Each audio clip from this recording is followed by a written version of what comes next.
کہ انتہائی جس کی شدید مذمت کی جائے جتنی کی جائے کم ہے کہ دنیا کا کوئی ملک ایسا نہیں ہوگا جہاں جس دن الیکشن ہو وہاں نیٹ بند کر دیں اور کمیونیکیشن کے سارے راستے بند کر دیں اور ٹیلی فون بھی بند کر دیں، مگر جیسے تیسے ہو کہ الیکشن ہو گیا۔ الیکشن رزلٹ دے دیا پریزائڈنگ آفیسرز نے، میرے پاس بھی فارم 45 ایک بات بتا دوں، آج میں نے سمجھایا جج صاحبان کو بھی، فارم 45 جو ہوتا ہے وہ رزلٹ ہوتا ہے، جو فارم 47 اور 48 ہوتا ہے وہ صرف ایک سٹیٹمنٹ ہوتی ہے، یعنی ان فارم رزلٹ کو کمپائل کر کے ایک سٹیٹمنٹ بنا دی جاتی ہے۔ تو سٹیٹمنٹ میں غلطی ہو سکتی ہے، سٹیٹمنٹ ایک شخص بناتا ہے، اس کی بدنیتی بھی ہو سکتی ہے، اس کی بے ایمانی بھی ہو سکتی ہے، تو لہٰذا جو فارم 45 ہوتا ہے وہ رزلٹ ہوتا ہے، اور رزلٹ کا کیا مطلب ہے کہ جو پولنگ ایجنٹس بیٹھے ہوتے ہیں ان کے دستخط ہوتے ہیں، پریزائڈنگ افسر کے دستخط ہوتے ہیں، اسسٹنٹ پریزائڈنگ افسر کے دستخط ہوتے ہیں، اور میرے والے حلقے NA47 میں تقریباً 387 پولنگ اسٹیشن تھے، لہٰذا 3000 مختلف اشخاص نے اس پہ سائن کیے ہوئے تھے، انکلوڈنگ جو ہمارا اپوننٹ ہے اس کے پولنگ ایجنٹ میں بھی، اور کسی نے رائٹنگ میں نہ آبجیکشن کیا نہ اعتراض کیا کہ جناب یہ فارم 45 درست نہیں ہے، ایک ووٹ کا بھی اعتراض نہیں آیا۔ تو لہٰذا جو عثمان اشرف نام کے صاحب جو ہمارے ریٹرننگ افسر تھے NA47 کے، وہ NA47 میں جب وہ بیٹھتے ہیں فارم 47 بناتے وقت اس کو سارے کو اگنور کر لیتے ہیں۔ رات کو جب میں جاتا ہوں تو وہ باہر ایک سکرین لگی ہوتی ہے، سارے میڈیا کو پتا ہے، جو اس کی ہم نے ویڈیو بھی بنائی، جو میرا ووٹ تھا ہمارے پاس فارم 45 کے مطابق وہ اس کے کھاتے میں ڈال رہے ہیں، اس کا ووٹ ہمارے کھاتے میں ڈال رہے ہیں۔ میں اندر چلا گیا، ان کو بتایا کہ جناب یہ آپ نہیں کر سکتے۔ میں نے ان کو 2 سوال کیے تھے، آج بھی آئے گا تو میں ان سے پوچھ لوں گا، لیکن وہ بھاگ گیا، نہیں آیا۔ میں نے ان کو کہا کہ آپ اگر ان انٹینشنل کر رہے ہو، غلطی سے کر رہے ہو تو درست کر لو، اگر انٹینشنل کر رہے ہو تو مجھے بتا دو، میں چلا جاتا ہوں۔ انہوں نے تقریباً مشکوک انداز میں مجھے بہرحال نکال دیا، انہوں نے کہا جی ہم آپ کو الاؤ نہیں کریں گے ورنہ آپ نکل جائیں، ورنہ ہم آپ کو پولیس کے ذریعے باہر پھینک دیں گے۔ یہ الگ بات ہے کہ پھر وہ خود ہی، میں نے کہا ٹھیک ہے آپ FIR کاٹیں، میرا یہ حق ہے پروسیس آف کنسلٹیشن میں بیٹھنا، مجھے نہیں بیٹھنے دیا، انہوں نے دروازے بند کر لیے، مجھے باہر نکال دیا، میں باہر آ گیا۔ میں تقریباً 6:41 پہ ریٹرننگ افسر کو میں اپلیکیشن دیتا ہوں کہ جناب آپ جو کچھ یہ کر رہے ہیں، آپ نے کہا باہر آ جائے گا، رزلٹ آپ نے میرا روک دیا، سکرین آپ اٹھا کے لے گئے ہیں بجائے سکرین پہ شو کرنے کے، تو میں آپ کو درخواست دے رہا ہوں کہ آپ یہ بدنیتی نہ کریں، رزلٹ میں ٹیمپرنگ نہ کریں، آپ کی بے ایمانی پہلے ہی ثابت ہو چکی ہے، یہ آپ نہ کریں۔ میں رائٹنگ میں اپلیکیشن دیتا ہوں، اسی کی اپلیکیشن میں یہاں الیکشن کمیشن کو دیتا ہوں، چونکہ آپ کو پتہ ہے ان دنوں 24 آور سروس ان کی بحال تھی،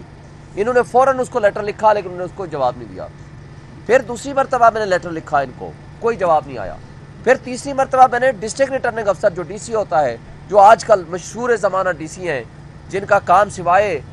شاید کرپشن کے اور PTI کے خلاف 3 MPO آرڈر کرنے کے اور کوئی کام نہیں تھا، میں نے ان کو اپلیکیشن دی، وہ آپ کو پتہ ہے کوئی جواب بھی نہیں دیتے، نہ وہ ریسیو کرتے ہیں پراپر۔ اس کی کاپی میں نے یہاں دی، انہوں نے فوری طور پر ایکشن لیا، ان کو کہا جی آپ جواب دیں، مگر دن کے 1 بجے انہوں نے رزلٹ دے دیا۔ پھر فارم 47 2 بنائے ہوئے ہیں، ایک 9 کو ایک 10 کو، دونوں مختلف ہیں،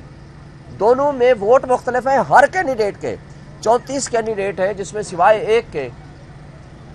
33 کینڈیڈیٹس کے اس میں ووٹ مختلف ہیں۔ وہ سارا رزلٹ میں نے ان کو سارا ریکارڈ دے دیا۔ پھر کیا کرتے ہیں کہ اگلے دن 11 تاریخ کو یہ ہوتا ہے جناب، کنسولیڈیشن کے لیے نوٹس آتا ہے فارم 48 بنانے کے لیے، میں یہاں 10 کو پٹیشن کرتا ہوں، 11 کو الیکشن کمیشن روک دیتا ہے پروسیس آف کنسولیڈیشن کو۔ ہم 10:30 بجے یہاں صبح، ہم 11:30 بجے وہاں چلے جاتے ہیں RO کے پاس، ریٹرننگ افسر مجھے لکھ کے دیتا ہے کہ further consolidation process is postponed. جب وہ لکھ کے دیتا ہے وہ باہر پیسٹ کرتا ہے، باہر لگاتا ہے، اور اندر جب ہم جاتے ہیں تو تمام جو ہمارے تھے کینڈیڈیٹس اور ان کے نمائندے وہ اندر موجود ہیں، طارق فضل سمیت، وہ ہمیں لکھ کے دیتا ہے، ان کو بھی دیتا ہے، ہمیں بھی دیتا ہے۔ بعد میں کیا کرتا ہے جناب، جب ہم چلے جاتے ہیں تو گھنٹے بعد طارق فضل کو بلاتا ہے، وہ سارا ریکارڈ ٹیمپر کرتا ہے۔ جب ہمیں پتہ چلتا ہے ہم جاتے ہیں تو ہمیں اندر جانے کی اجازت نہیں ہوتی، بلکہ ہم جب واپس جانے لگتے ہیں تو ہماری گاڑیوں پہ ان کے غنڈے طارق فضل کے حملہ کر دیتے ہیں۔ اس کی ہم نے FIR کٹانے کی درخواست دی، لیکن گول مول FIR کٹی، ہماری گاڑیوں وکلا کے گاڑیوں کے شیشے توڑ دیے، کیونکہ غنڈہ گردی ان کا مقصد ہے اور کچھ ہے ہی نہیں۔ تو یہاں جب آئے تو یہ ریٹرننگ افسر نے کیا کہا، ہاں جی میں نے لکھ کے تو دیا تھا، لیکن چونکہ میرے پاس 2 وکیل آئے تھے, ایک میں اور میرے ساتھ ایک بندہ. انہوں نے ہمیں تھریٹ کیا کہ اگر یہ نہیں کرو گے, یہ لکھ کے نہیں دو گے تو جناب ہم تو law and order situation create کر دیں گے. میں نے ڈر کے مارے, کیا لکھتے ہیں, میں نے بلیک میل ہو کے ڈر کے مارے میں نے لکھ کے دے دیا, لیکن میں کنسالیڈیشن مکمل کر چکا تھا. میں اس کی درخواست اپلیکیشن دیتا ہوں یہاں الیکشن کمیشن کو کہ یہ پیچھے ٹیمپرنگ کر رہا ہے طارق فضل اور ریٹرننگ افسر, لہٰذا ان کے خلاف ایکشن لیں. وہ اس پہ فوری طور پر آرڈر کرتے ہیں. یہ سارے آرڈر میں نے آج الیکشن کمیشن کو دے دیے. اب سوال یہ پیدا ہوتا ہے کہ میں نے ان کو کہا جج صاحبان کو کہ اگر زیادہ طاقتور جو اصل طاقت والے ہیں وہ اگر ان کے پاس چلے جائیں تو پھر اس کا مطلب ہے جو چاہے ان سے کرا لیں. اور اگر میں ان سے یہ لکھوا سکتا تھا زبردستی, 2 بندے صرف 2 بندوں کا کہا, تو میں ان سے پھر فارم 47 48 بھی لے لیتا, پھر تو مجھے کچھ اور کرنے کی ضرورت ہی نہ ہوتی. پھر ایک سوال میں نے کیا کہ اس کا مطلب ہے کہ اس ریٹرننگ افسر سے کوئی کام کرانے کے لیے طاقت کا استعمال ضروری ہے, یعنی طاقت لے کر آپ چلے جائیں, زور زبردستی کرائیں تو اس سے جو چاہے آپ کرا لیں. تو اگر یہ کریکٹر ہے اس طرح کے ریٹرننگ افسر کا, تو سپریم کورٹ نے اس طرح کے ریٹرننگ افسر کو کہا کہ جناب یہ تو بڑے فرشتے ہیں, ان کے ذریعے ہوگا, ججز کے ذریعے نہیں ہوگا. تو یہ سارا ڈرامہ فراڈ انشاءاللہ ختم ہو جائے گا. مجھے نظر آ رہا ہے اللہ کے حکم سے انشاءاللہ یہ جو کچھ ہوا ہے سارا فراڈ ہوا ہے, ڈرامہ ہوا ہے, کرپشن ہوئی ہے, یہ سارا غلط ہے. اب ایک بات اور کہی جاتی ہے آج کل, جناب آپ ان سیاسی جماعتوں سے آپ بات کریں حکومت بنانے کے لیے. میں یہ کہتا ہوں کہ جو ڈاکو ہے, جس نے ڈاکہ زنی کی ہے,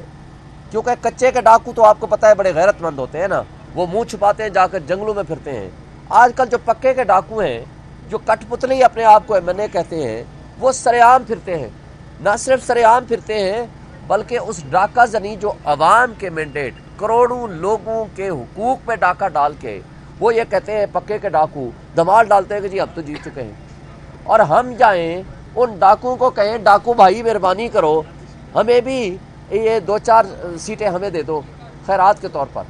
میں ان سے سوال کرتا ہوں جو یہ ہم سے پوچھتے ہیں کہ آپ ان کے ساتھ بیٹھ کے بات چیت کیوں نہیں کرتے, حکومت کیوں نہیں بناتے,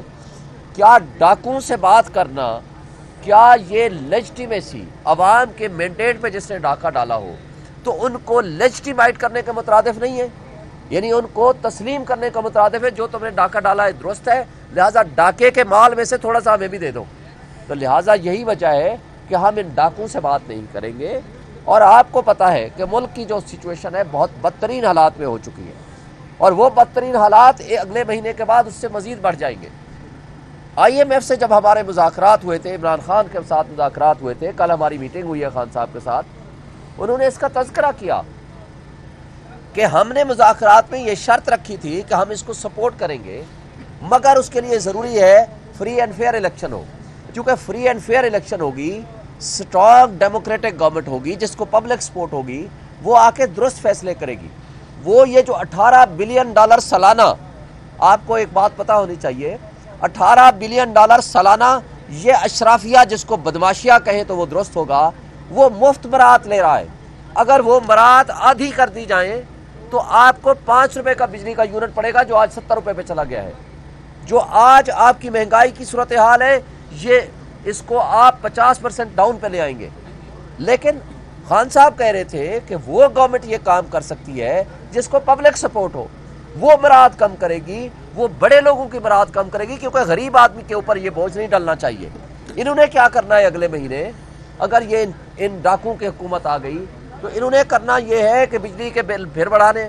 گیس کے بل پھر بڑھانے, انہوں نے عام آدمی کے اوپر جبر اور ظلم کرنا ہے, اور اس کے نتیجے میں جو مہنگائی آئے گی وہ ناقابل برداشت ہوگی, اس کے نتیجے میں جو بے روزگاری آئے گی وہ ناقابل برداشت ہوگی. تو لہٰذا اس طرح کے نیگوسیشنز کو ہم سپورٹ نہیں کریں گے. ہم سپورٹ کریں گے جو اشرافیہ کی برات کم کرے. ہم یہ کہتے ہیں کہ اس کے لیے ضروری ہے کہ جس کا جو حق ہے اس کو حق حکمرانی ملنا چاہیے. یہ چونکہ پبلک سپورٹ کے بغیر نہ ان میں کیپیسٹی ہے, نہ ان کی بات کوئی عوام مانے گی, نہ ان میں یہ ایک کمپٹنس ہوگی کہ ایسے وہ فیصلے کر سکے. تو لہٰذا یہ ضروری ہے ملک کے حالات کو بہتر کرنے کے لیے آج بھی وقت ہے کہ لوگوں کے اوپر جو آگے ظلم اور جبر آنے والا ہے اس سے بہتر ہے کہ آج ری تھنک کریں اور سوچیں, اور جس کا جو حق ہے اس کو مینڈیٹ دیں تاکہ ایک اسٹرانگ ڈیموکریٹک گورنمنٹ آئے. یہ لولی لنگڑی حکومتیں جو PDN 1 کی صورت ہم دیکھ چکے ہیں, PTM-1 نے جو ظلم ڈھائے ہیں PTM-2 اس سے 10 گنا زیادہ ظلم ڈھائے گی. تو اس لیے آج بھی وقت ہے کہ اس سے پہلے کہ افراتفری، بد عہدی اور بد دلی اور مایوسی پھیلے اور لوگوں کے اوپر مزید ظلم ہو، ہم وقت سے پہلے کہہ رہے ہیں کہ ہمارے حقوق پہ جو ڈاکہ ڈالا ہے وہ واپس کرو تاکہ ایک لیجٹیمیٹ گورنمنٹ بنے. آج تو پوری دنیا چیخ اٹھی ہے، پوری دنیا، صرف یہ نہیں ہے کہ پوری دنیا کا میڈیا، نیشنل میڈیا نے تو اٹھایا ہی اٹھایا اس کو، پوری دنیا چیخ اٹھی ہے کہ یہ لیجٹیمیٹ نہیں ہے، انہوں نے ڈاکہ زنی کے ذریعے سیٹیں چھینی ہیں، جو کچھ ہو رہا ہے وہ غلط ہے. اور ہم آپ سے اور ان موجودہ جو لوگ بیٹھے ہیں ان سے توقع رکھتے ہیں کہ وہ اپنی غلطیوں کو نہ دہرائیں اور حق سچ کا ساتھ دیں، اور انشاءاللہ تعالی ہماری democratic elected government, strong democratic government آئے گی تو لوگوں کے مسائل حل کرے گی.